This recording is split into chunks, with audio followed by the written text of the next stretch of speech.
ಇಲ್ಲೇನಂತ ಕೊಟ್ಟವ್ರೆ 3x - 5y ಅನ್ನೋದು 2ಕ್ಕೆ equal ಅಂತ ಕೊಟ್ಟವ್ರ.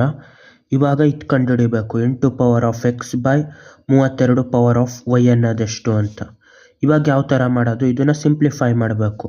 8x ಮತ್ತು 32y ಅನ್ನೋದನ್ನ ಇದನ್ನೇನಂತ ಬರಿಬೋದು ನಿಜವಾಗಿ, ಇದನ್ನು 8ನ ಈ ಥರ ಬರಿಬೋದು 2 ಟೈಮ್ಸ್ ಆಫ್ 2 ಇಲ್ಲ 2 ಕ್ಯೂಬ್ ಅಂತ.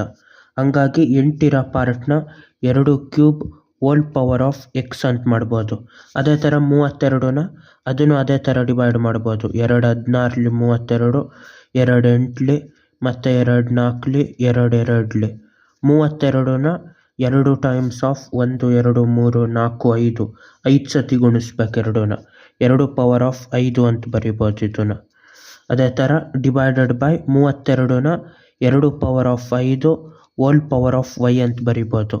ಅದೇ ಥರ ಇದ್ರ ಬ್ರ್ಯಾಕೆಟಿಂದ ಆಚೆದು ಮತ್ತು ಒಳಗಡೆದನ್ನ ಗುಣಿಸೋದು ಮಾಡ್ಬೋದು. 3 ಟೈಮ್ಸ್ ಆಫ್ ಎಕ್ಸ್ ಅಂದರೆ 2 power of 3x divided by 5 times of y ಅಂದರೆ 5y 2 ಪವರ್ ಆಫ್ 5y. ಅದೇ ಥರ ಇಲ್ಲಿರೋದು ಮೇಲ್ಗಡೆ ಮತ್ತು ನ್ಯೂಮರೇಟ್ರು ಡಿನಾಮಿನೇಟ್ರ್ ಎರಡರಲ್ಲೂ ಬೇಸ್ 2 ಆಯಿತಾ. ಆ 2 ಬೇಸ್ನ ಕಾಮನ್ ಆಗಿ ತಗೊಂಡು ನ್ಯೂಮರೇಟ್ರ್ ಪವರ್ ಮೈನಸ್ ಡಿನಾಮಿನೇಟ್ರ್ ಪವರ್ ಮಾಡಬೇಕು.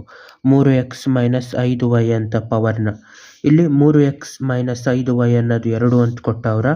ಅಲ್ಲಿಗೆ ಇದೆಷ್ಟಾಯಿತು 2 ಸ್ಕ್ವೇರ್ ಅಂತ ಆಯಿತು.